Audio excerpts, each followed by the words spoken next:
Hello students, welcome to the study point पे आप सबका स्वागत है।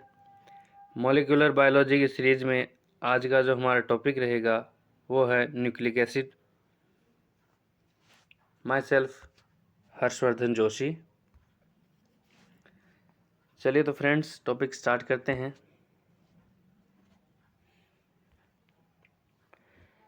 न्यूक्लिक एसिड दो प्रकार के होते हैं, DNA and RNA, deoxyribonucleic acid and ribonucleic acid.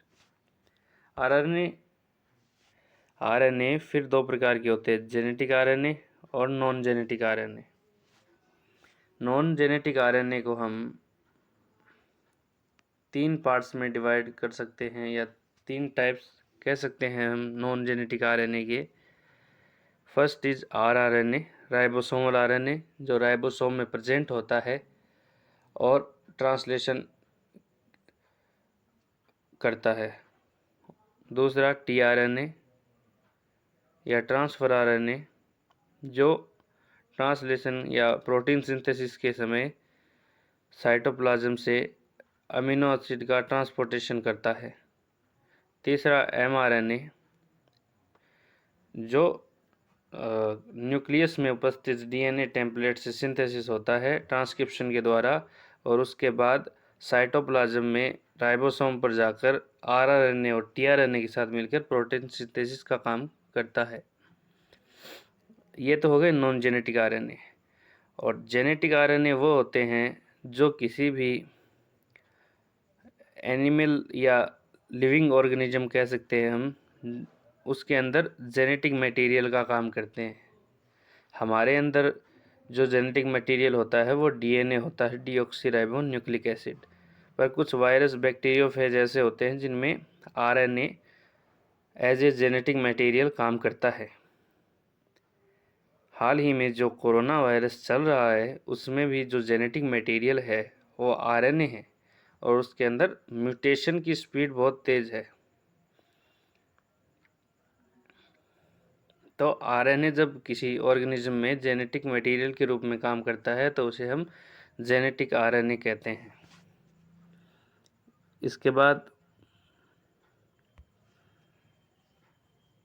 सबसे पहले जो न्यूक्लिक एसिड है उसकी खोज फ्रेडरिक मिक्सचर ने की थी, और वो भी पस सेल्स में जो मवाद कोशिकाएं होती है उनमें फ्रेडरिक मिक्सचर ने इनकी खोज की थी। और उसके बाद जो रिचर्ड अल्टमान हैं उन्होंने जो फ्रेडरिक मिक्सचर हैं उन्होंने इस न्यूक्लिक एसिड को न्यूक्लिन नाम दिया था, और जो रिचर्ड अल्टमान हैं उन्होंने इसकी जो एसिडिक नेचर देखी न्यूक्लिन की, और इसकी एसिडिक नेचर को देखकर उन्होंने इसे न्यूक्लिक एसिड नाम दे दिया। ठीक है, न्यूक्लिक एसिड नाम दे दिया। जो न्यूक्लिक एसिड होते हैं डीएनए व आरएनए, उनके तीन कंपोनेंट्स होते हैं, pentose sugar, phosphoric acid and nitrogen base. तीनों के बारे में हम एक एक करके चर्चा करेंगे। सबसे पहले पेंटोज शुगर। पेंटोज शुगर दो टाइप्स की होती है न्यूक्लिक एसिड्स में, ribose sugar and deoxyribose sugar. इन दोनों में जो डिफरेंस है वो ये जो सेकंड नंबर कार्बन होता है इसमें होता है। ये आप राइबोज शुगर की स्ट्रक्चर देखिए, इसमें जो सेकंड नंबर कार्बन है यहाँ पर हाइड्रोक्सिल ग्रुप उपस्थित है, OH समूह है, और इसमें जो डीऑक्सीराइबोज है उसमें यहाँ पर केवल हाइड्रोजन उपस्थित है, इसलिए इसका नाम डीऑक्सीराइबोज है। राइबोज का जो कन्वर्टेड फॉर्म होता है जिसमें ऑक्सीजन गायब होता है, डीऑक्सी मतलब ऑक्सीजन रहित, तो इसमें दो नंबर कार्बन में ऑक्सीजन नहीं होती है, इसलिए इनका नाम डीऑक्सीराइबोज शुगर होता है। इसके बाद फॉस्फोरिक एसिड, इसका जो मॉलिक्यूलर फॉर्मूला है, आणविक सूत्र वो होता है H3PO4 फॉस्फोरिक एसिड। और जो स्ट्रक्चर है वो इस प्रकार होती है।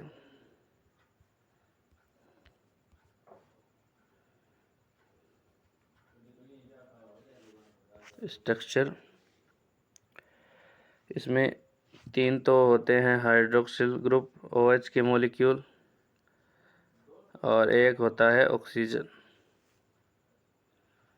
इसके बाद नाइट्रोजन बेसेज।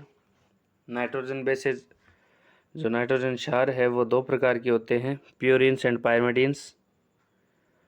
प्यूरिन्स 2 प्रकार के होते हैं, एडेनिन एंड ग्वानिन। अब प्यूरिन्स और पायरिमिडीन्स में ये डिफरेंस होता है कि जो प्यूरिन्स हैं उनमें 2 रिंग पाई जाती है। एक तो ये जो 6 मेंबर है, 6 मेंबर बेंजीन रिंग है, और ये साथ में जो यहाँ पर है ये है इमेडिजोल रिंग।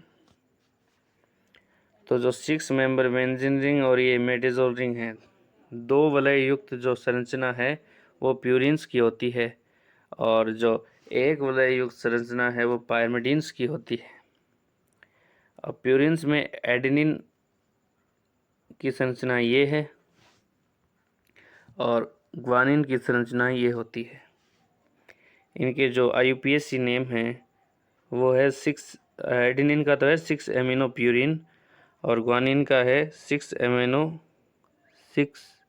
2 एमिनो 6 ऑक्सीप्यूरिन। इसके बाद पायरिमिडीन्स में थाइमिन है, उसकी स्ट्रक्चर ये हो गई। इसका IUPAC नेम 2,4-ऑक्सी-5 मेथाइल पायरिमिडीन। और दूसरा साइटोसिन है उसका 4 एमिनो 2-ऑक्सीप्यूरिन। इसके देखिए 4 नंबर कार्बन पे एमिनो ग्रुप है, 2 नंबर कार्बन पे ऑक्सीजन है, 4 एमिनो 2-ऑक्सीप्यूरिन।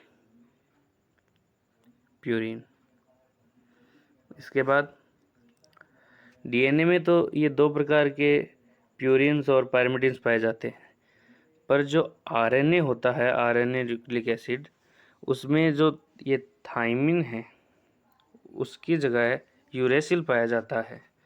तो यूरेसिल की स्ट्रक्चर इस प्रकार होती है, ये देखिए आप यूरेसिल की स्ट्रक्चर।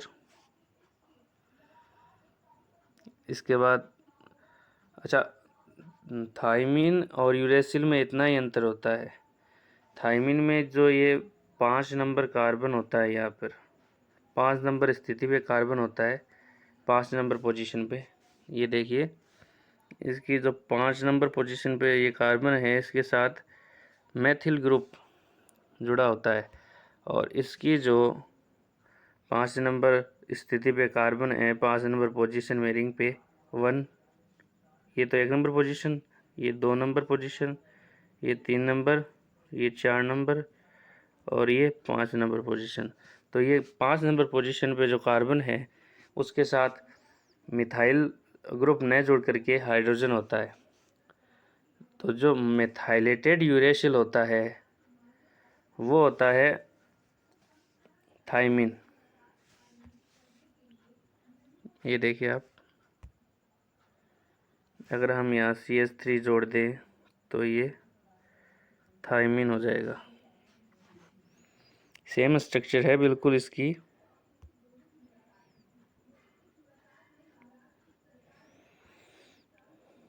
इसके बाद आगे चलते हैं।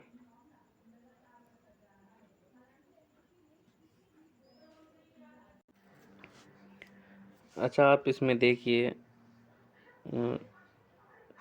ये जो NH लिखा है इसके साथ 3 और होगा, NH3 आएगा यहाँ पे, ये आप सही कर लीजिएगा नोटबुक में। इसके बाद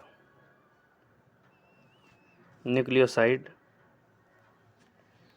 जो ये 3 कंपोनेंट्स है, पेंटोज शुगर, फॉस्फोरिक एसिड और नाइट्रोजन बेस। अब इन तीनों की तीनों से जो न्यूक्लिक एसिड बनेंगे, तो इन तीनों की अब पैकेजिंग होगी। अब ये पैकेजिंग कैसे होती है? इसमें सबसे पहले बनता है न्यूक्लियोसाइड। न्यूक्लियोसाइड कैसे बनता है? Pentose sugar plus nitrogen base. Pentose sugar और नाइट्रोजन बेस मिलकर न्यूक्लियोसाइड बनाते हैं। अब आप ये देखिए,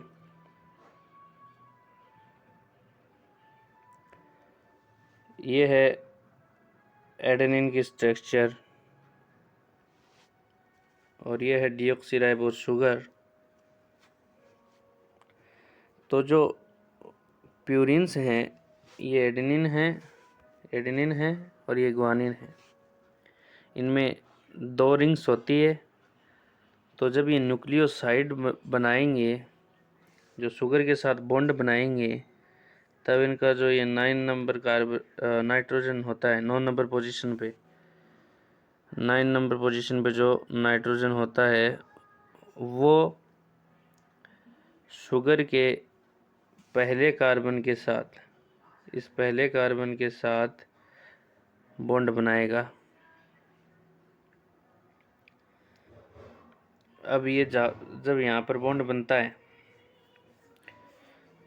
तो एक पानी का मॉलिक्यूल रिलीज होता है और जो ये बॉन्ड बनता है, इसे बीटा ग्लाइकोसाइड बॉन्ड कहते हैं। क्योंकि यहाँ नाइट्रोजन के साथ हाइड्रोजन जुड़ा होता है और जो ये पहला कार्बन है पेंटोज शुगर का, यहाँ पर हाइड्रोक्सिल ग्रुप जुड़ा होता है ऊपर। तो नाइट्रोजन के साथ जो हाइड्रोजन है वो और ये हाइड्रोक्सिल ग्रुप H2O के रूप में निकल जाते हैं और बीटा ग्लाइकोसाइड बॉन्ड बन जाता है। और इसका जो एंगल होता है वो 51 डिग्री होता है। ठीक है। और जो ये न्यूक्लियोसाइड बनेगा एडेनिन बेस के साथ, इसको हम डीऑक्सी एडिनोसिन बोलेंगे। Deoxy adenosine. और जो ग्वानिन है, ये ग्वानिन की स्ट्रक्चर है। इसके साथ जो बॉन्ड बनेगा, ये भी बीटा ग्लाइकोसाइड बॉन्ड है। इसमें भी पानी का मॉलिक्यूल निकलेगा। इसे डीऑक्सी ग्वानोसिन कहते हैं। अच्छा, जैसे जैसे इनकी पैकेजिंग होगी, जो कंपोनेंट्स हैं डीएनए के, इनकी जैसे जैसे पैकेजिंग होगी, तब इनके पानी के मॉलिक्यूल निकलेंगे। इनमें से एक एक पानी के मॉलिक्यूल निकलते जाएंगे। अब इसके बाद जो पायरिमिडीन्स हैं, थायमिन और साइटोसिन, उनके साथ भी ये पेंटोज शुगर जुड़ती है। क्योंकि इनमें जो सिंगल रिंग होती है, ये थायमिन की स्ट्रक्चर है, ये साइटोसिन की स्ट्रक्चर है। इनमें सिंगल रिंग होती है। तो जो ये पेंटोज शुगर है, डीऑक्सीराइबोस शुगर, ये जो फर्स्ट पोजीशन पे नाइट्रोजन होता है, इसके साथ बॉन्ड बनाता है। इसमें भी जो फर्स्ट पोजीशन पे नाइट्रोजन है, इसके साथ बॉन्ड बनेगा और एक पानी का मॉलिक्यूल निकलेगा। इसको भी बीटा ग्लाइकोसाइड बॉन्ड बोलते हैं। जो थायमिन बेस है, वो पेंटोज शुगर के साथ जो न्यूक्लियोसाइड बनाएगा, उसे डीऑक्सीथाइमिडीन कहेंगे। और जो साइटोसिन बनाएगा, उसे डीऑक्सीसाइटिडीन कहेंगे। इसके बाद न्यूक्लियोटाइड कैसे फॉर्म होता है? जो न्यूक्लियोसाइड है, sugar plus nitrogen base,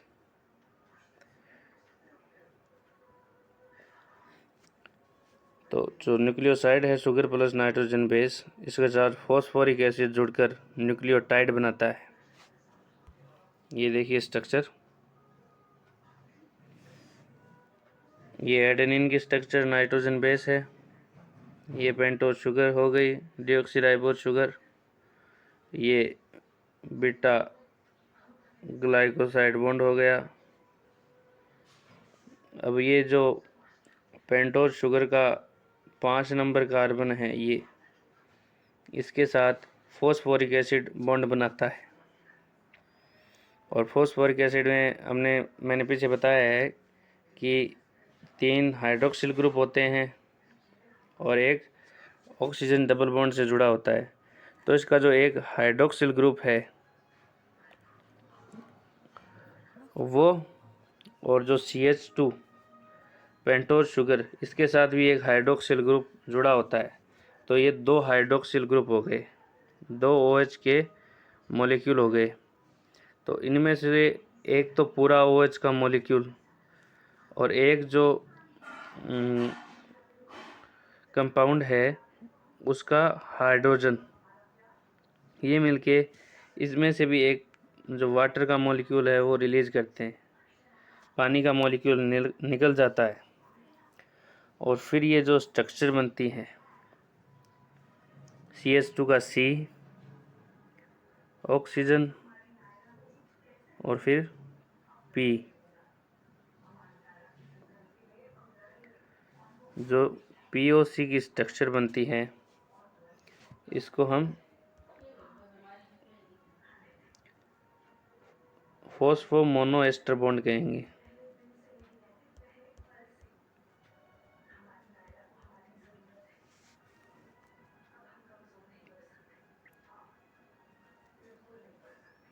PO और ये C या फिर COP, इसको फॉस्फो मोनोएस्टर बॉन्ड कहेंगे। इसके बाद ये जो ग्वानिन है, ये जो न्यूक्लियोटाइड बनाएगा फॉस्फेट ग्रुप जुड़ के, उसको हम डीऑक्सी ग्वानिलिक एसिड बोलेंगे। और एडेनिन वाले को डीऑक्सी एडेनिलिक एसिड।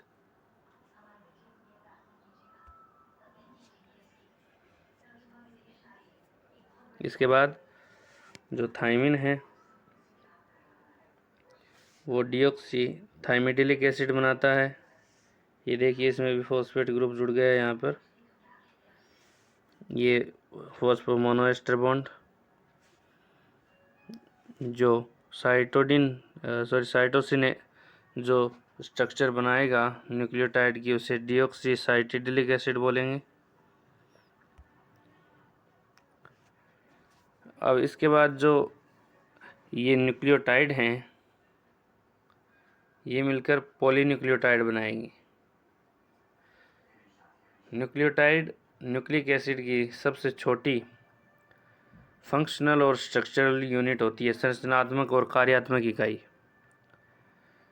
तो ये न्यूक्लियोटाइड मिलकर पॉलीन्यूक्लियोटाइड स्ट्रैंड बनाते हैं, जिसे हम सिंगल स्ट्रैंड DNA भी कह सकते हैं और RNA भी कह सकते हैं, जो लंबी पॉलीन्यूक्लियोटाइड चेन होती है।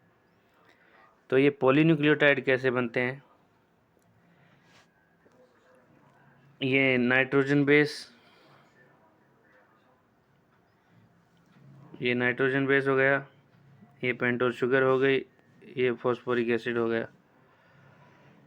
ये एक न्यूक्लियोटाइड है। दूसरे न्यूक्लियोटाइड में ये नाइट्रोजन बेस,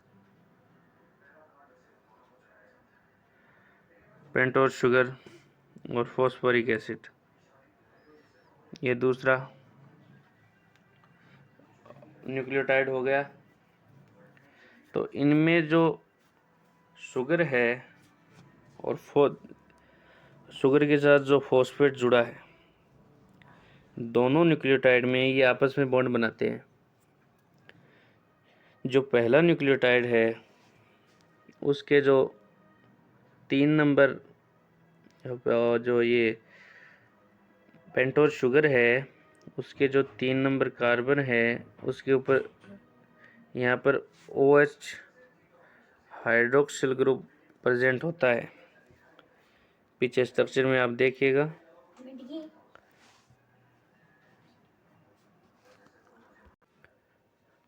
अब पेंटोज शुगर के ये 3 नंबर कार्बन का जो OH मॉलिक्यूल है ये, और जो फॉस्फोरिक एसिड है उसके साथ यहाँ पर ये देखिए 2 OH के मॉलिक्यूल और जुड़े होते हैं। इनमें से एक OH के मॉलिक्यूल इस 3 नंबर कार्बन के OH के मॉलिक्यूल के साथ जुड़कर ये बॉन्ड बनाता है, जिसे 3,5 फॉस्फोडाइएस्टर बॉन्ड कहते हैं। ये बॉन्ड कैसे बनता है? ये दोनों जो OH हैं, एक तो 3 नंबर कार्बन का OH पेंटोज शुगर के, और एक फॉस्फोरिक एसिड का OH, इनमें से एक तो OH का पूरा मॉलिक्यूल और एक मॉलिक्यूल का सिर्फ हाइड्रोजन, ये मिलकर H2O निकाल देते हैं। एक पानी का मॉलिक्यूल और निकल जाता है, जिससे 3,5 फॉस्फोडाइएस्टर बॉन्ड बनता है। 3 नंबर कार्बन और दूसरे मॉलिक्यूल के 5 नंबर कार्बन के बीच 3,5 फॉस्फोडाइएस्टर बॉन्ड बनता है। इस बॉन्ड की जो सीक्वेंसिंग होती है, यहाँ से चलिए आप, जो ये पहले मॉलिक्यूल की जो शुगर है डीऑक्सीराइबोज शुगर, इसका जो 3 नंबर कार्बन का ये कार्बन परमाणु है C, यहाँ से चलिए यहाँ देखिए C, इसके बाद ऑक्सीजन पाने फॉस्फोरस COPOC, तो 3 नंबर का कार्बन परमाणु यहाँ 3 एंड हो गया और यहाँ पर 5 एंड। तो ये जो स्ट्रक्चर होगी इसको हम 3,5 फॉस्फोडाइएस्टर बॉन्ड कहेंगे, इस बॉन्ड के स्ट्रक्चर को। अच्छा, इसमें न्यूक्लियोटाइड है वो हमेशा 5 एंड से 3 एंड की ओर बनते हैं, क्योंकि जो पहला न्यूक्लियोटाइड होता है इसका जो ये 5 एंड है ये फ्री रहता है, और जो अंतिम न्यूक्लियोटाइड जुड़ता है इसका ये 3 एंड फ्री रहता है। इससे ये 5 एंड से 3 एंड की ओर बनेंगे। अब मैंने 5 मॉलिक्यूल जोड़े हैं मैंने न्यूक्लियोटाइड्स के। ये दोनों एक स्ट्रक्चर हैं। इनमें से एक में मैंने जो पेंटोज शुगर है उसको ऑक्सीजन के रूप में दर्शाया है, और दूसरे में मैंने इसकी स्ट्रक्चर बना दी। तो इसमें यहाँ पर देखिए आप, यहाँ पर पहला मॉलिक्यूल है, इसका 5 एंड फ्री है।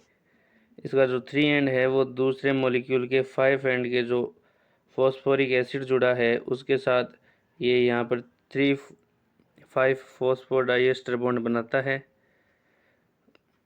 और ये दूसरा मॉलिक्यूल है, इसका 3 नंबर जो कार्बन है वो दूसरे मॉलिक्यूल के जो फॉस्फोरिक एसिड है उसके साथ डाईफॉस्फोएस्टर बॉन्ड बनाता है। ऐसे ही ये सभी बनाएंगे। इधर भी ये सेम स्ट्रक्चर रहेगी। अब जो ये नाइट्रोजन बेसेस होते हैं, एडेनिन, ग्वानिन, प्यूरिन से होते हैं, और थायमिन, साइटोसिन, पायरिमिडीन्स होते हैं। अब इनकी जो बॉन्डिंग होती है न्यूक्लिक एसिड के अंदर, इनमें प्यूरिन्स के साथ एक पायरिमिडीन जुड़ता है, तो एडेनिन के साथ हमेशा थायमिन जुड़ेगा, एडेनिन के साथ हमेशा थायमिन जुड़ेगा, ग्वानिन के साथ हमेशा साइटोसिन जुड़ेगा। चाहे इनकी सीक्वेंस उल्टी कर दो आप, थायमिन एक स्टैंड पर है तो दूसरे स्टैंड पर एडेनिन होगा, और अगर एक स्टैंड पर साइटोसिन है तो दूसरे स्टैंड पर ग्वानिन होगा। अब ये बॉन्ड कैसे बनाते हैं? जो एडेनिन और थायमिन होते हैं वो आपस में 2 हाइड्रोजन बॉन्ड्स के द्वारा जुड़े होते हैं, और जो ग्वानिन और साइटोसिन होते हैं वो आपस में 3 हाइड्रोजन बॉन्ड द्वारा जुड़े होते हैं। और जो इन हाइड्रोजन बॉन्ड की लेंथ होती है वो 2.85 से 3 एंगस्ट्रॉम तक होती है। ये यहाँ पर देखिए आप, एडेनिन के साथ थायमिन डबल बॉन्ड, ग्वानिन के साथ साइटोसिन ट्रिपल बॉन्ड, थायमिन के साथ एडेनिन ये भी डबल बॉन्ड, ये जो साइटोसिन के साथ ग्वानिन है यहाँ पर भी ट्रिपल बॉन्ड आएगा, यहाँ पर ग्वानिन के साथ cytosine triple bond, same structure यहाँ पर भी है। ये बेस है, बस ये जो नाइट्रोजन बेस है इनमें भी ग्वानिन के साथ साइटोसिन, एडेनिन के साथ थायमिन, सेम स्ट्रक्चर है। इसके बाद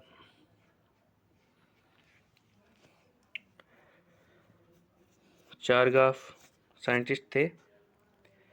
अब जो डीएनए की पैकेजिंग हुई उसमें हमने देखा कि जो 3 कंपोनेंट हैं, पेंटोज शुगर, नाइट्रोजन बेस और फॉस्फोरिक एसिड, ये तीनों मिलकर पहले न्यूक्लियोसाइड बनाते हैं जिसमें भी पानी का एक मॉलिक्यूल निकलता है। उसके बाद न्यूक्लियोटाइड बनाते हैं, उसमें भी पानी का एक मॉलिक्यूल निकलता है। और उसके बाद न्यूक्लियोटाइड बनाते हैं, पॉलीन्यूक्लियोटाइड बनाते हैं, उसमें भी पानी का एक मॉलिक्यूल निकलता है। तो अब इनका पॉलीन्यूक्लियोटाइड बन चुका है। अच्छा, इसमें आपको एक बात और बता दूं मैं कि जो न्यूक्लियोसाइड बनते हैं, मान लीजिए 5 न्यूक्लियोसाइड बने हैं, 5 न्यूक्लियोसाइड बने हैं तो उसमें 5 पानी के मॉलिक्यूल निकलेंगे। इसी प्रकार अगर 5 न्यूक्लियोटाइड बनते हैं उसमें भी 5 पानी के मॉलिक्यूल निकलेंगे। पर जो 5 पॉलीन्यूक्लियोटाइड आपस में जुड़ते हैं, 5 न्यूक्लियोटाइड आपस में जुड़कर पॉलीन्यूक्लियोटाइड बनाते हैं। ये देखिए, ये इस तरफ की स्ट्रक्चर देखिए, 1 2 3 4 और 5, ये 5 न्यूक्लियोटाइड आपस में जोड़कर पॉलीन्यूक्लियोटाइड की स्ट्रक्चर बनाई है इन्होंने। तो इनमें 5 पानी के मॉलिक्यूल नहीं निकलेंगे। न्यूक्लियोसाइड और न्यूक्लियोटाइड में तो जितने मॉलिक्यूल बनते हैं न्यूक्लियोसाइड और न्यूक्लियोटाइड के, उतने ही पानी के मॉलिक्यूल निकलते हैं। पर ये जो पॉलीन्यूक्लियोटाइड बनता है न्यूक्लियोटाइड के जुड़ने से, इनमें जितने न्यूक्लियोटाइड जुड़ेंगे उतने मॉलिक्यूल नहीं निकलेंगे।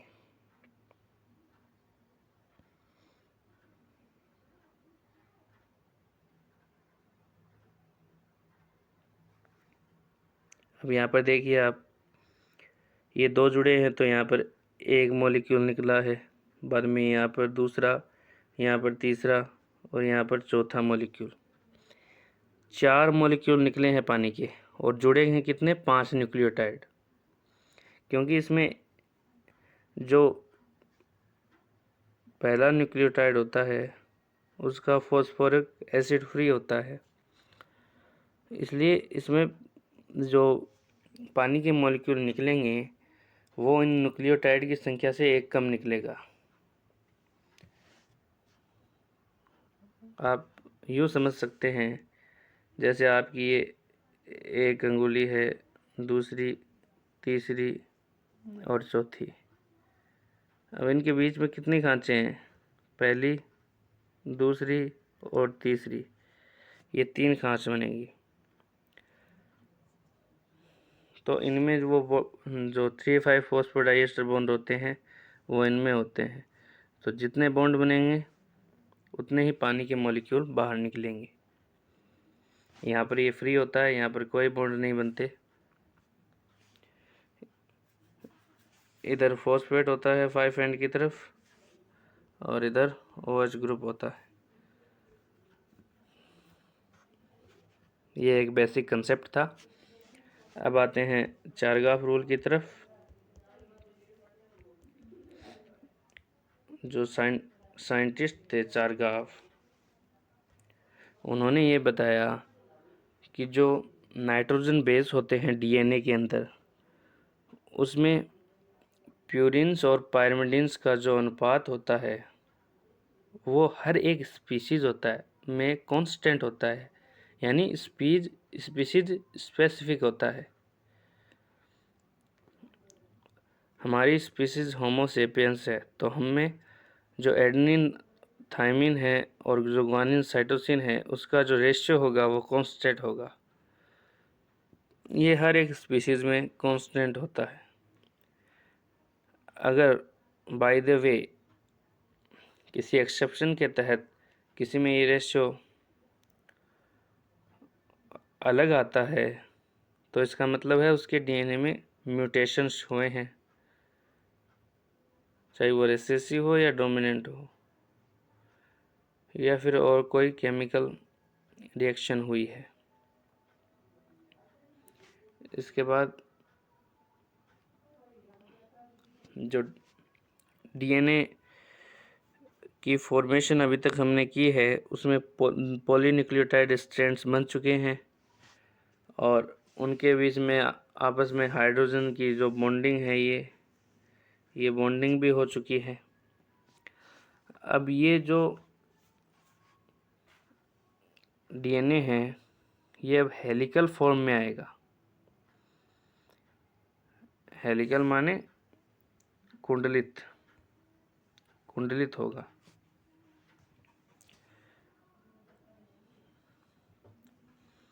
अच्छा, इसमें आपको एक बात और क्लियर कर दूं मैं, एक मिनट रुकिएगा।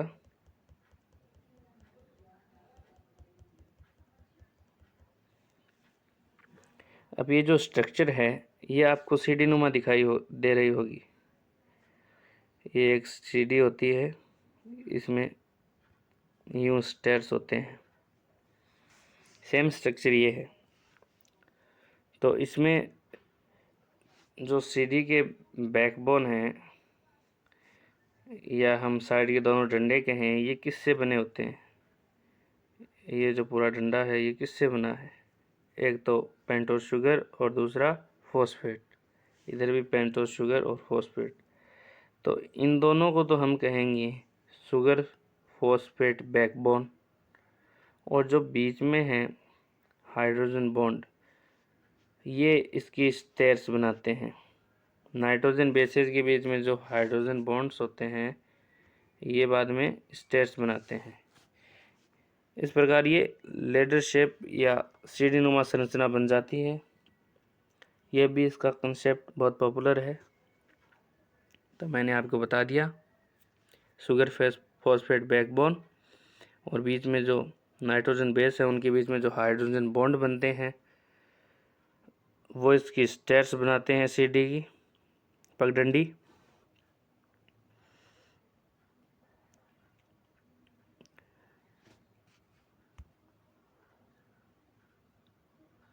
इसके बाद जो विल्किंस नामक जो वैज्ञानिक थे उन्होंने डीएनए की अक्स-रे क्रिस्टलोग्राफी की। मैं डीएनए के हेलिकल फॉर्म के बारे में चर्चा करूंगा, पर उससे पहले जो ये वैज्ञानिक थे जिन्होंने उसकी हेलिकल फॉर्म की स्ट्रक्चर की स्टडी करने में अपना योगदान दिया उनके बारे में चर्चा कर रहा हूं, जिनमें पहला है चारगाफ, जिसका मैंने ये चारगाफ रूल है ये आपको बताया, A+T/G+C=कांस्टेंट। दूसरे थे विल्किंस जिन्होंने एक्स-रे क्रिस्टलोग्राफी की। इन्होंने डीएनए के ऊपर से क्रिस्टलोग्राफी की।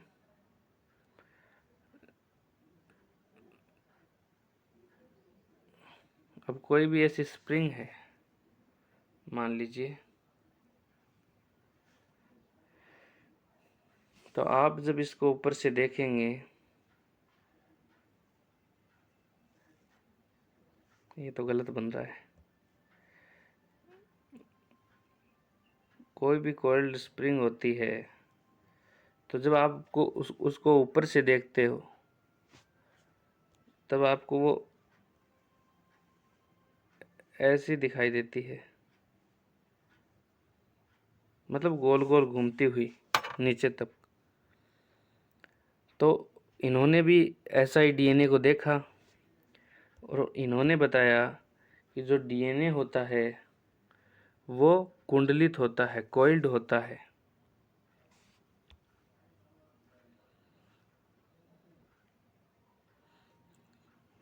तो इन्होंने बताया डीएनए कॉइल्ड होता है। इन्होंने उसके कुछ जो पैरामीटर्स है वो भी दिए। इन्होंने ये भी बताया विल्किंस ने कि उसका जो डायमीटर होता है डीएनए का वो 20 एंगस्ट्रॉम होता है। इसकी जो एक हेलिक्स है या कोइल कहें हम या एक कंप्लीट टर्न कहें, कुंडलन, इसकी लंबाई 34 एंगस्ट्रॉम होती है। जो ईच बेस पेयर्स हैं उसके बीच की हाइट 3.4 एंगस्ट्रॉम होती है। तो ऐसे कुछ पैरामीटर्स दिए विल्किंस ने।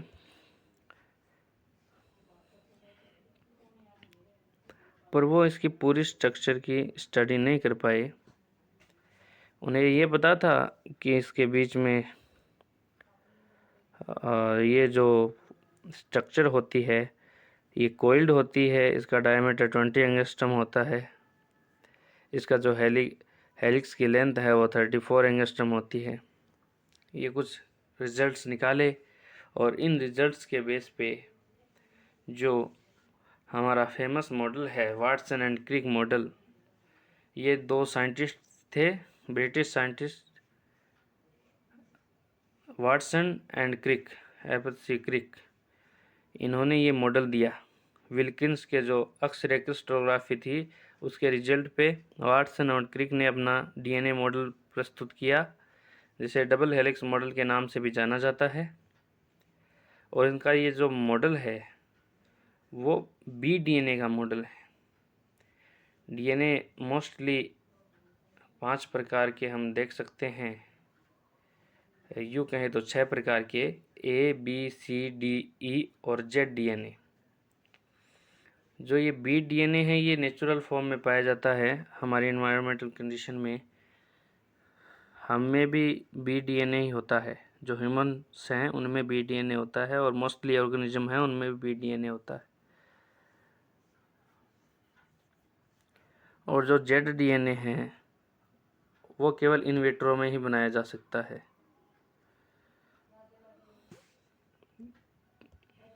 उसकी भी मैं आपको आगे चर्चा करूँगा। पहले ये मॉडल देखते हैं डीएनए का।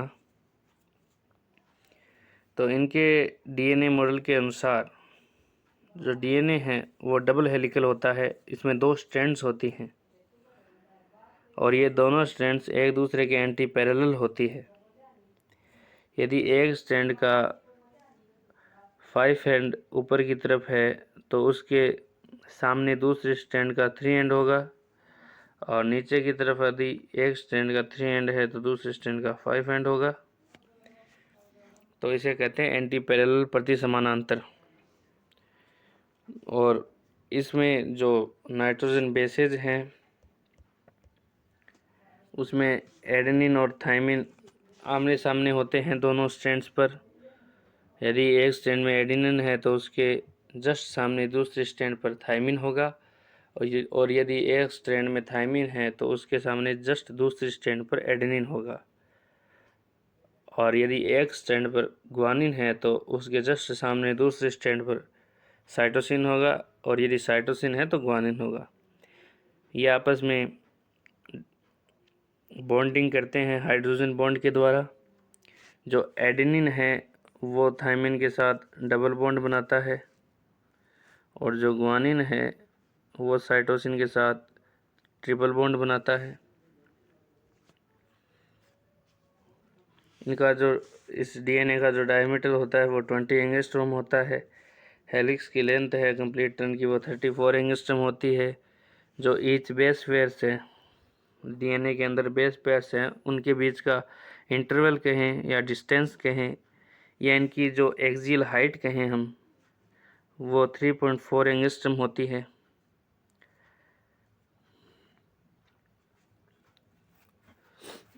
और डीएनए में जब कुंडलन होता है तो इसमें दो ग्रुप्स बनती हैं, एक तो माइनर ग्रुप और एक मेजर ग्रुप। जो माइनर ग्रुप है वो डीएनए के अंदर की तरफ बनती है, युग्मित अणुओं के बीच, और उसकी जो लंबाई होती है, लेंथ होती है, वो हमेशा दो नाइट्रोजन बेस के मध्य की जितनी दूरी होती है उतनी होती है। इस डीएनए में जो दूरी है 3.4 एंगस्ट्रॉम। तो जो इसकी माइनर ग्रुव होगी उसकी जो लेंथ होगी वह भी 3.4 एंगस्ट्रॉम ही होगी, और जो मेजर ग्रुव है वो माइनर ग्रुव की 3 गुना होती है। यानी कि इसमें जो मेजर ग्रुव है वो माइनर ग्रुव 3.4 है, इसकी 3 गुना होगी।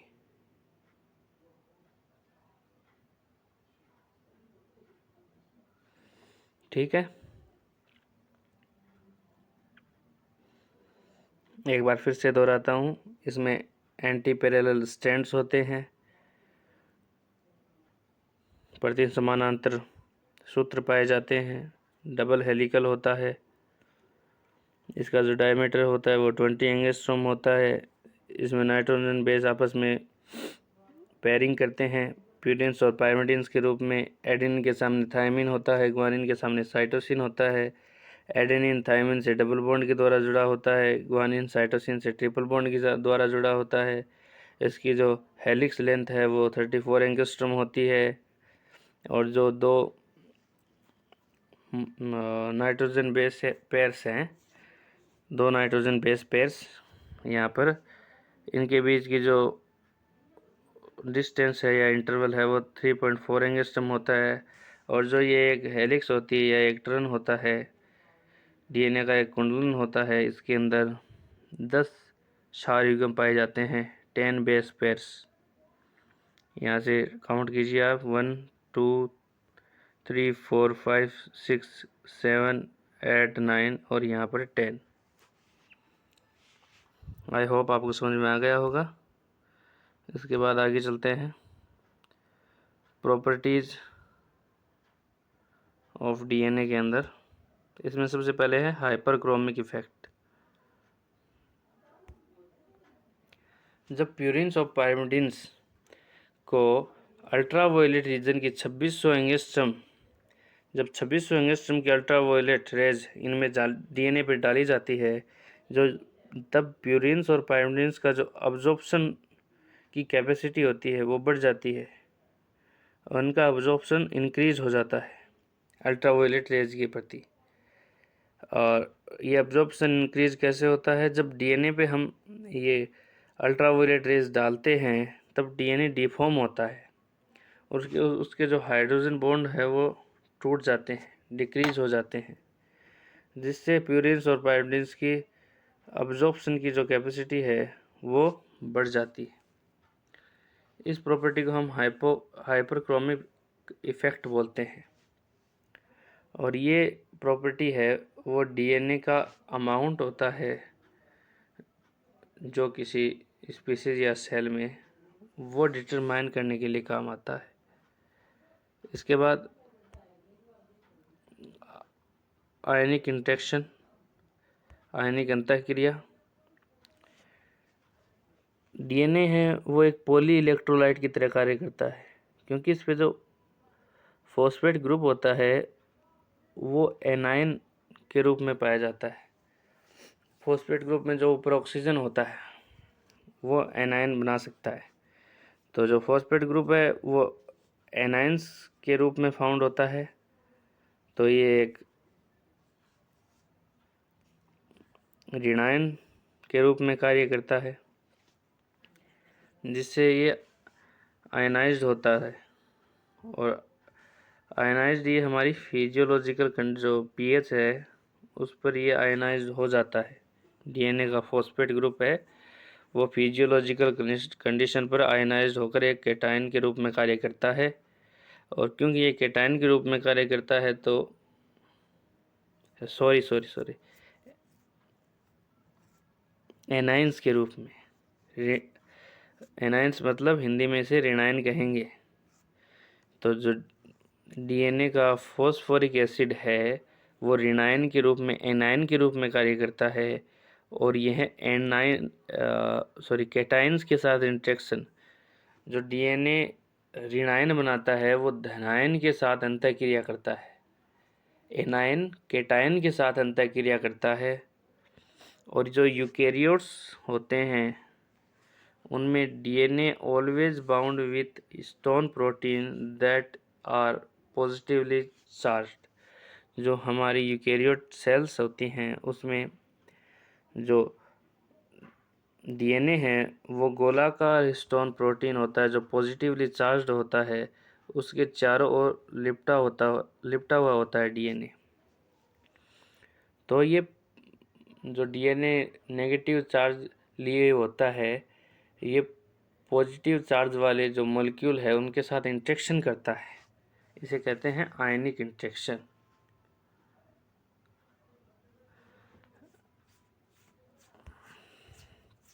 इसके बाद denaturation, विकृतीकरण। When DNA is heated at the temperature of 60 to 80 degree Celsius, then its hydrogen bonds are got break and both DNA strands are separated. These causes the viscosity and DNA absorption capacity, optical rotation etc. to change. This phenomenon is known as denaturation. मतलब जब DNA को 60 से 80 degree centigrade पर हम गर्म करते हैं तो डीएनए के जो हाइड्रोजन बॉन्ड है वो आपस में टूट जाते हैं और डीएनए के दोनों स्ट्रैंड सेपरेट हो जाते हैं। इससे डीएनए की जो विस्कोसिटी है उसमें, अब्जॉर्प्शन कैपेसिटी है उसमें, और ऑप्टिकल रोटेशन है आदि, और अन्य जो भौतिक और रासायनिक गुणधर्म है उनमें परिवर्तन होता है। The melting point of adenine and thymine carrying DNA. अब आप देखिए एडेनिन और थायमिन के बीच में मैंने बताया था आपको डबल बॉन्ड होता है, और ग्वानिन और साइटोसिन के बीच में ट्रिपल बॉन्ड होता है। तो जिस डीएनए में एडेनिन और थायमिन की मात्रा ज़्यादा होगी उसका जो मेल्टिंग पॉइंट है एमपी वो कम होगा, और जिसमें ग्वानिन और साइटोसिन की मात्रा ज़्यादा होगी उसमें इसका मेल्टिंग पॉइंट है उस डीएनए का ज़्यादा होगा। क्योंकि एडेनिन और थायमिन जिस डीएनए में ज़्यादा है तो एडेनिन और थायमिन को तोड़ने में कम ऊर्जा लगेगी कंपैरिजन ऑफ ग्वानिन और साइटोसिन, क्योंकि एडेनिन और थायमिन में डबल बॉन्ड है और ग्वानिन और साइटोसिन में ट्रिपल बॉन्ड है। तो इसलिए एडेनिन और थायमिन जिस डीएनए में ज़्यादा है उसका मेल्टिंग पॉइंट कम होगा, और ग्वानिन और साइटोसिन जिस डीएनए में ज़्यादा है उसका मेल्टिंग पॉइंट ज़्यादा होगा। और जब इस डीनेचर डीएनए, जब डीएनए के स्ट्रैंड सेपरेट हो गए हैं तब हम इसको वापस से ठंडा करते हैं तो जो स्ट्रैंड्स है वो हाइड्रोजन बॉन्ड बनाकर आपस में वापस जुड़ सकते हैं। इस फिनोमेनन, इस घटना को हम कहते हैं एनिलिलाइजेशन, एनिलीकरण, डीएनए का एनिलीकरण कहते हैं। इसके बाद मॉलिक्यूलर वेट। जो डीएनए होता है वायरस और बैक्टीरिया में वो लीनियर और सर्कुलर फॉर्म में होता है और इसमें जेनेटिक इन्फॉर्मेशन प्रेजेंट होती है। अब जो डीएनए में जेनेटिक इन्फॉर्मेशन प्रेजेंट होती है वो नंबर्स ऑफ न्यूक्लियोटाइड पे डिपेंड करती है, और ये न्यूक्लियोटाइड पर जो ये प्रॉपर्टी डिपेंड करती है जेनेटिक इन्फॉर्मेशन की, ये हमें डीएनए का मॉलिक्यूलर वेट काउंट करने में हेल्प करती है, क्योंकि जितने ज़्यादा न्यूक्लियोटाइड होंगे उसका मॉलिक्यूलर वेट उतना ही ज़्यादा होगा। और जो यूकेरियोट्स हैं उनमें जो डीएनए होता है वो कॉम्प्लेक्स और लार्ज होता है, और हमने अभी पढ़ा कि स्टोन प्रोटीन के साथ बाइंड होता है, आप पहले भी पढ़ चुके होंगे। ये एक न्यूक्लियोसोम के समान संरचना बनाता है। तो इसका जो मॉलिक्यूलर वेट है केवल डीएनए का, ये एनालाइज करना इजी नहीं होता। फिर भी ये एनालाइज किया जा चुका है। डीएनए का मॉलिक्यूलर वेट ज्ञात किया जा चुका है और सबसे पहले इसका अनुमान कुहन नामक वैज्ञानिक ने लगा लिया था। इसके बाद विस्कोसिटी, श्यानता। जो डबल स्ट्रैंडेड डीएनए होता है उसकी जो विस्कोसिटी है, श्यानता, वो सिंगल स्ट्रैंड डीएनए से ज़्यादा होती है, क्योंकि जो सिंगल स्ट्रैंड डीएनए होता है वो सर्कुलर फॉर्म में होता है, जबकि डबल स्ट्रैंड डीएनए होता है वो स्पाइरल फॉर्म में होता है।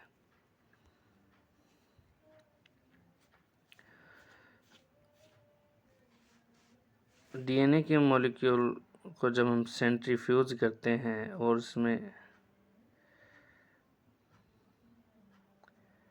उस सॉल्यूशन में ग्लास रोड को कई देर तक घुमाते हैं तो उसके द्वारा डीएनए को सेपरेट किया जा सकता है सेंट्रीफ्यूज करके। इसमें ये ध्यान रखने योग्य बात है कि डबल स्ट्रैंड डीएनए होता है, जो डीएस होता है, उसकी विस्कोसिटी एसएस सिंगल स्ट्रैंड से ज़्यादा होती है। इसके बाद सेडिमेंटेशन अवसादन।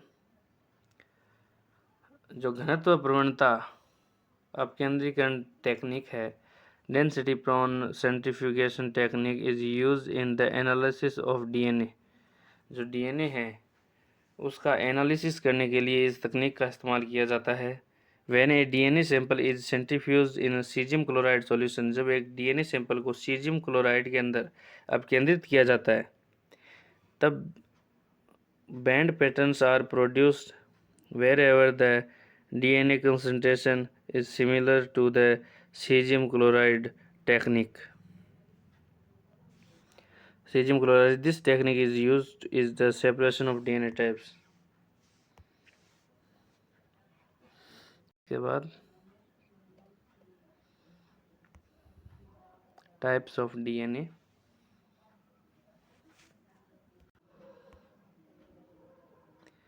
डीएनए है वो मोस्टली जो हम कह सकते हैं कुंडलन के आधार पर, कॉइलिंग के आधार पर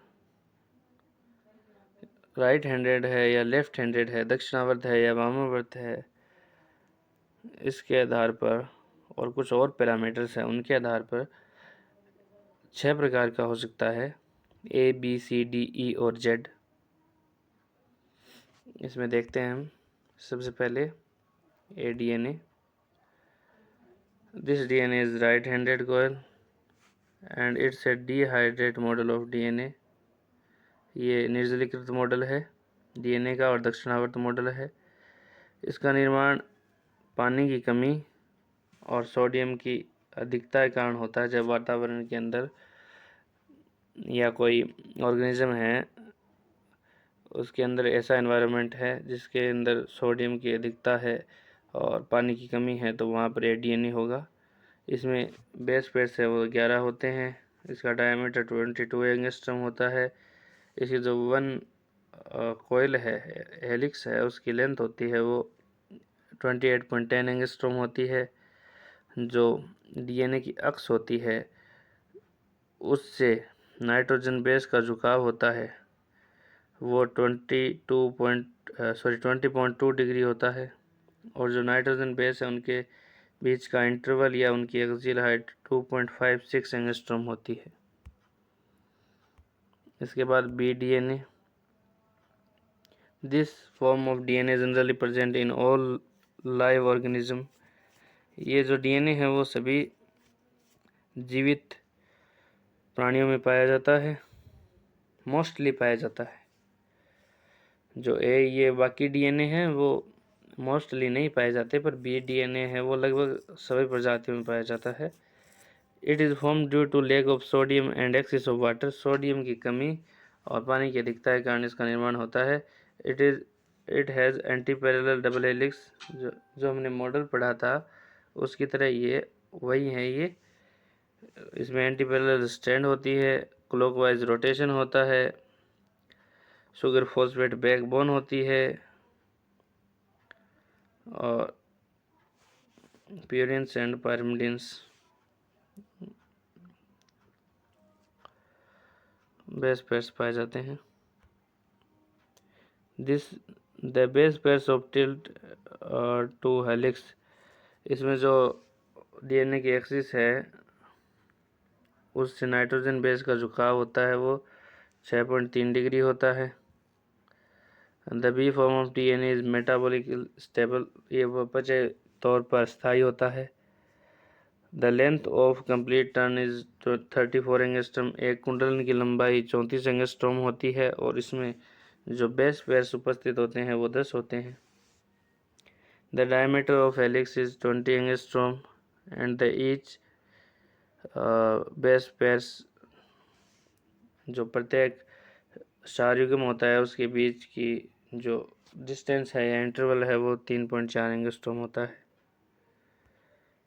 इसके बाद सी और ई डीएनए ये लगभग सिमिलर से होते हैं, इसलिए साथ में ले लिया है मैंने इन्हें। Both DNA are right handed, ये दोनों दक्षिणावर्त होते हैं। Diameter of DNA are 19 angstrom, इनका डायमीटर है वो 19 एंगस्ट्रॉम होता है। 9.5 base pairs are present in one coil of DNA, प्रत्येक डीएनए में 9.5 बेस पेयर्स पिए जाते हैं। और जो ये वन कॉइल होता है ना, एक कुंडलन, उसमें 9.5 शार्युग्म पाए जाते हैं। और जो एक्सिस होती है डीएनए की उससे शार्युग्मों का झुकाव 7.8 डिग्री होता है। और जो शार्युग्म होते हैं उनकी बीच की जो दूरी होती है इंटरवल वो 3.32 एंगस्ट्रॉम होता है। इसके बाद D DNA, this DNA is also right handed coil, इस डीएनए में भी राइट हैंडेड कोयल होती है, यह भी दक्षिणावर्त होता है। 8 base pairs present in its one coil, इसके एक कुंडलन में 8 शार्युग्म पाए जाते हैं। और जो एक्सिस होता है उससे शार्युग्मों का झुकाव 16.7 डिग्री होता है। और जो शार्युग्म है उनके बीच 3.03 एंगस्ट्रॉम का इंटरवल पाया जाता है। इसका डायमीटर 19.5 एंगस्ट्रॉम होता है। इसके बाद जेड डीएनए 1979 में रिच और उसके वर्कर्स ने इसे डिस्कवर किया था यूएसए में। इसे इन विट्रो में ही बनाया जा सकता है। इसका भी कारण बताता हूँ मैं आपको। This is left handed DNA, ये लेफ्ट हैंडेड डीएनए होता है। इसका डायमीटर 18.5 एंगस्ट्रॉम होता है और जो प्रत्येक कुंडलन है उसमें 12 शार्युग्म पाए जाते हैं। और एक कंप्लीट जो टर्न है उसकी लंबाई 45 एंगस्ट्रॉम होती है। जो शार्युग्म हैं वो डीएनए की एक्सिस से 60 डिग्री का झुकाव करते हैं। और जो शार्युग्म हैं उनके बीच का जो इंटरवल होता है, प्रत्येक शार्युग्म के बीच का इंटरवल वो 3.75 एंगस्ट्रॉम होता है। This form of DNA is more stable in high salt concentration, जो हाई साल्ट कंसंट्रेशन होती है उसमें ये स्थायी होता है। This type of DNA form only that time when purines and pyrimidines are alternative, जब यही कारण है प्यूरिन्स और पिरिमिडिन्स अल्टरनेटिव होने पर यह डीएनए बनता है, जिसके कारण इसकी जो स्ट्रक्चर होती है वो जिगजैग होती है, टेढ़ी मेढ़ी।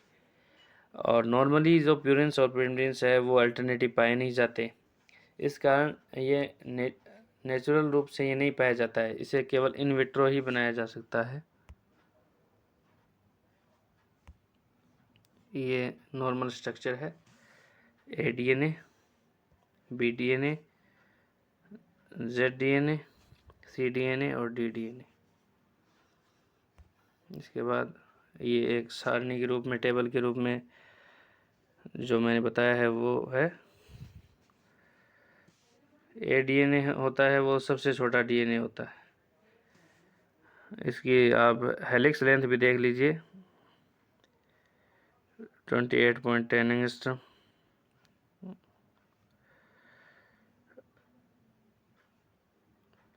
डायमीटर इसका 22 एंगस्ट्रॉम राइट हैंडेड होता है। जो यूनिट है वो मोनोन्यूक्लियोटाइड होती है। नंबर ऑफ बेस पेयर्स है वो 11 होते हैं। एक्सियल हाइट होती है बेस पेयर्स के बीच का इंटरवल होता है वो 2.56 एंगस्ट्रम होता है। जो एक्सिस से एंगल बनता है बेस पेयर्स का वो 20.2 एंगस्ट्रम होता है। इस प्रकार BDNA size medium, diameter 20 angstrom, right handed होता है। यूनिट मोनोन्यूक्लियोटाइड होती है जो सबसे छोटी यूनिट होती है। बेस पेयर्स 10 पाए जाते हैं। हेलिक्स लेंथ 34 एंगस्ट्रम होती है। ईच बेस पेयर्स के बीच में इंटरवल 3.4 एंगस्ट्रम होता है। जो एक्सिस है उससे झुकाव होता है बेस पेयर्स का वो 3.6 डिग्री होता है। और जो ADNA है वो लेस वाटर और हाई सोडियम कंसंट्रेशन में फॉर्म होता है। और जो BDNA होता है उसमें सोडियम आयन की कमी और पानी की अधिकता होनी चाहिए, तब ये फॉर्म होते हैं। इसके बाद CDNA ये मीडियम साइज़ का होता है। डायमीटर 19 एंगस्ट्रम होता है। राइट हैंडेड होता है। मोनोन्यूक्लियोटाइड इनकी यूनिट होती है। नंबर ऑफ बेस पेयर्स 9.5 होते हैं एक कुंडलन के अंदर। और हेलिक्स लेंथ है उसकी 25.8 एंगस्ट्रम होती है। ईच बेस पेयर्स के बीच में इंटरवल 3.32 एंगस्ट्रम होता है। जो सार्वभौमों का एक्सिस से झुकाव है वो 7.8 डिग्री होता है।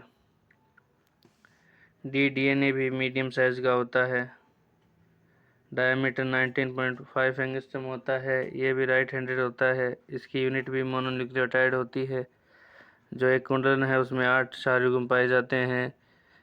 इसकी एक कुंडलन की लंबाई 24.4 एंगस्ट्रम होती है। जो दो सार्वभौम हैं उनके बीच की दूरी 3.03 एंगस्ट्रम होती है। एक्सियल हाइट इनकी 16 जो कोण है, एंगल है एक्सिस से, वो 16.7 डिग्री का बनता है। इसके बाद ZDNA लार्ज होता है। इसका देख लीजिए आप, जो हेलिक्स की लेंथ है इसकी वो सबसे ज़्यादा है 45 एंगस्ट्रॉम।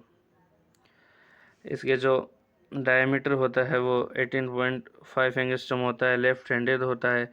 और इसकी जो, क्योंकि इसमें प्यूरिन्स और पैरामेडिन्स अल्टरनेटिव फॉर्म में पाए जाते हैं, इसके कारण इसकी जो यूनिट होती है वो डाइन्यूक्लियोटाइड होती है।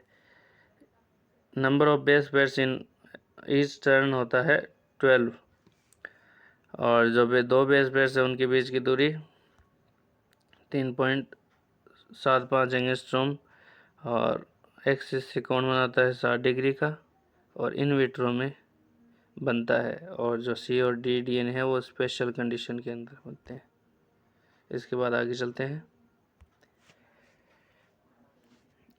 अब DNA के कुछ टर्मिनोलॉजी है वो आपसे मैं डिस्कस करूँगा। जो स्पेशल टर्मिनोलॉजी होती है DNA की, सबसे पहले palindromic DNA। Palindromic sequence is a sequence that is same when read from 5 end to 3 end on one strand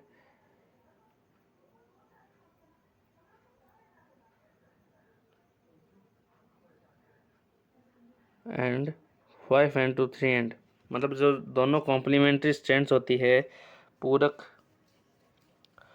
strands होती हैं, ये मैं उसमें भी ऐड करना भूल गया था। जो BDNA मॉडल पढ़ा है हमने वाटसन और क्रिक का, उनकी जो स्ट्रैंड्स होती हैं उनको भी पूरक श्रृंखला कहते हैं, क्योंकि उनके जो बेस पेयर्स होते हैं वो दोनों स्ट्रैंड्स पे आमने सामने प्रेजेंट होते हैं, कॉम्प्लीमेंट्री होते हैं। तो इसमें जो दोनों स्ट्रैंड्स हैं उनके हम 5 एंड से 3 एंड की तरफ पढ़ेंगे जब ये नाइट्रोजन बेस पेयर्स की सीक्वेंस, तब ये एक जैसी होगी। अब पहले स्ट्रैंड में हम पढ़ते हैं CCGG CCGG, और दूसरे जो स्टैंड है उसमें 5 एंड से 3 एंड की ओर पढ़ते हैं, सेम होगा CCGG CCGG। और कुछ बुक्स में ऐसे भी लिखा है, इसका एग्जांपल ऐसे लिखा है एंड मैडम एंड। अब आप इसको इधर से पढ़ो या इधर से, ये सेम होगा एंड।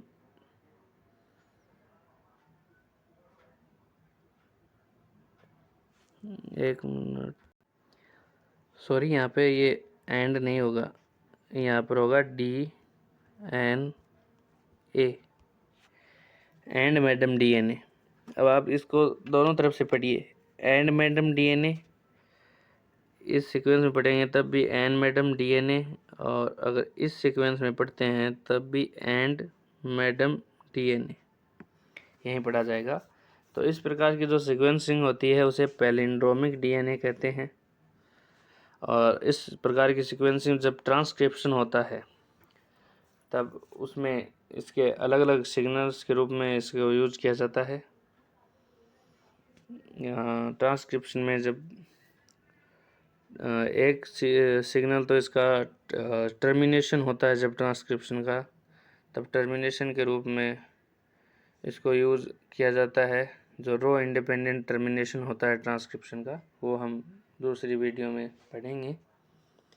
इसके बाद जो स्ट्रक्चरल वेरिएशन है DNA के अंदर, उनकी बात करेंगे। ऐसा DNA जिसमें 2 स्ट्रैंड होते हैं उसे डबल स्ट्रैंडेड DNA कहते हैं। सिंगल स्ट्रैंड DNA को सिंगल स्ट्रैंड DNA कहते हैं, जैसे बैक्टीरियोफेज इसका एग्जांपल है। और ट्रिपल स्ट्रैंड DNA भी होते हैं जिनमें 3 स्ट्रैंड पाए जाते हैं। और क्वाड्रिस स्ट्रैंड DNA होते हैं, क्वाड्र स्ट्रैंड DNA, उनमें 4 स्ट्रैंड्स पाए जाते हैं। कुछ DNA सर्कुलर फॉर्म में होते हैं, उन्हें सर्कुलर DNA कहते हैं।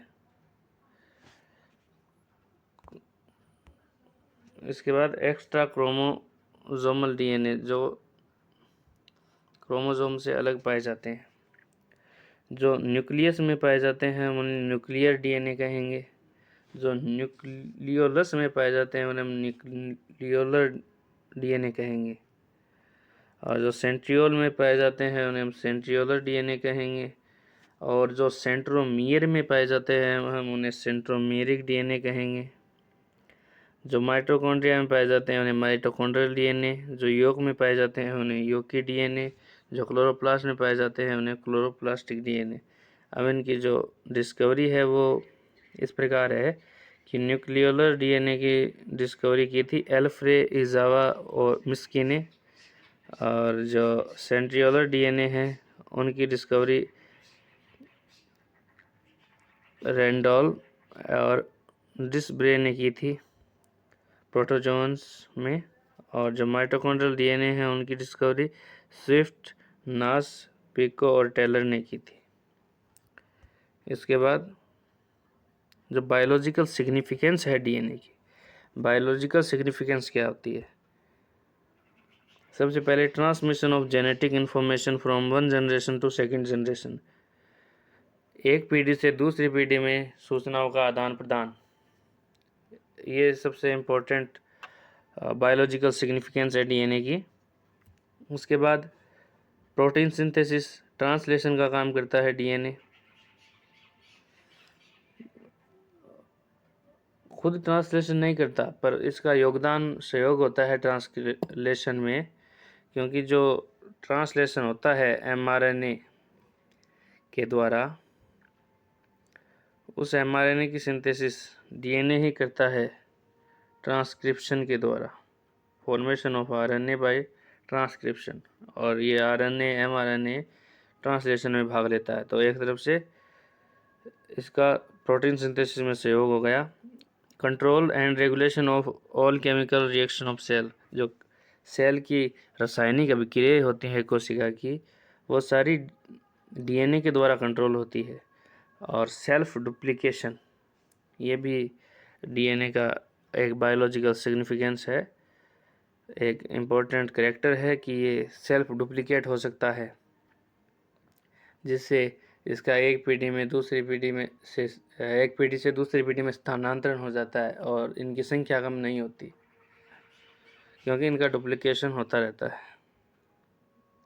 आई होप आपको टॉपिक क्लियर हो गया होगा। फिर भी कोई क्वेश्चन, कोई क्वेरी हो तो कांटेक्ट कीजिएगा। ये मेरा व्हाट्सएप नंबर है, इससे आप मेरे को कोई भी क्वेश्चन हो, कोई भी डाउट हो, वो पूछ सकते हो। Thank you for watching my video, for watching my channel. अगर वीडियो पसंद आया है तो लाइक, शेयर और सब्सक्राइब कीजिएगा। Thank you for watching this video again. Thank you.